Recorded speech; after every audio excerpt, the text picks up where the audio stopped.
আসসালামু আলাইকুম, সবাই কেমন আছেন? আশা করি সবাই ভালোই আছেন।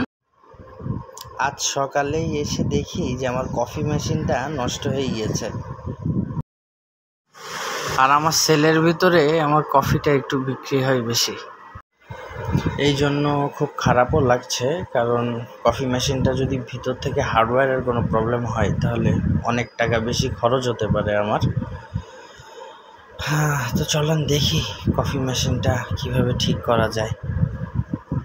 झोल समझते लौड़े लग गए, लोगों के चुतियापों से लौड़े लग गए।